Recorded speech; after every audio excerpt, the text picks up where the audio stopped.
We were approached by a client who had recently lost their original family cabin in a forest fire, and we started to think about how could we develop the next cabin in such a way that was innovative but respectful of the site and the regrowth of nature around. We wanted to create the residence as a case study for what a modern cabin could be in thinking about how we build in fire-prone environments like the Santiam River Valley. My family came over here 5 generations ago now in the mid 1800s, and we've just always had our roots here in the Santiam Canyon.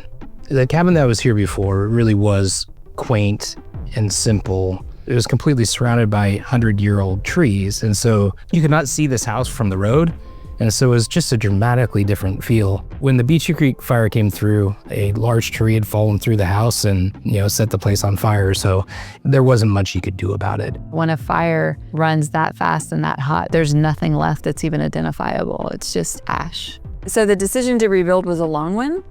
We really wanted to show that we believed in the community and we want to be here. So it was very, very important to us. So we decided, let's do this, let's rebuild. Once we connected with Skylab, the design really began to take the forefront of our decision to rebuild here.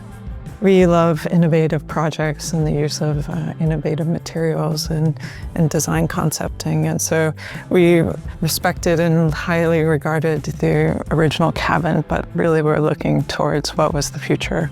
The site of the house is kind of a flat plateau overlooking a steep drop-off to the river below. And so we worked with the position of the house to achieve that perception that it's cantilevered over the river edge. We thought long and hard about durability of the materials on the exterior. So all the insulation on the outside of the house is fireproof. And then the cladding is a Shishugibon treated wood siding, which is a charred wood to increase its flame and spark resiliency too.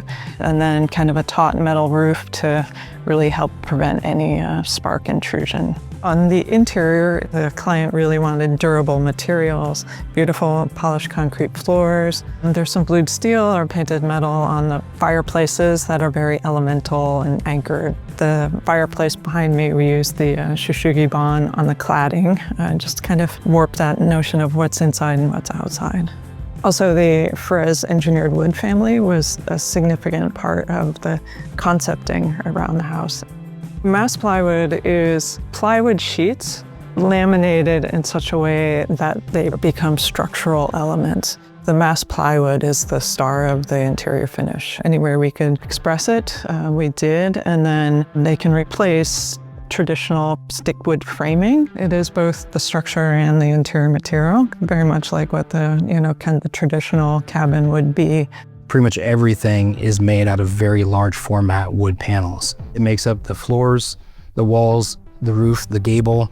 There's no 2x4s in there at all. It's just really one solid laminated wood panel. We are sitting in a modern day log cabin, but with all the benefits that technology and manufacturing can get for you. The 6 beds in our bunk room is perfect for 2 boys and our 4 nephews, and they've made use of it already. The other thing, of course, I love my barbecue area and the fact that there's a covered area out there that's a great place to have a long table, to really have a lot of family around. The volumes, the way they're expressed, really helped us integrate really beautiful window and door openings too. And so they're just kind of magical moments of views up and down the river. For this home, we chose the Marvin Ultimate Collection. The materials and the finish integrate beautifully into the palette of the house, both on the interior and exterior, and just really highlight and contrast some of that thickness of the expression of the mass plywood, and then feel really seamless into the Shishugibon siding on the exterior. There are plenty of dreary days in Oregon. A lot of gray days, like frankly today too. And so having all the windows that open up the light is pretty phenomenal. I really appreciate an early weekend morning. I sit in the chair closest to the fireplace and I can look upriver, and it's just a great time to read and just have that quiet, meditative moments in the morning. I see what's next is this whole property just being a place that just captures and holds memories for not just our kids, but their friends, and that it would just perpetuate into the future, that this is the spot on the river where things are quiet and things slow down and where we really have our best connection and fun memories.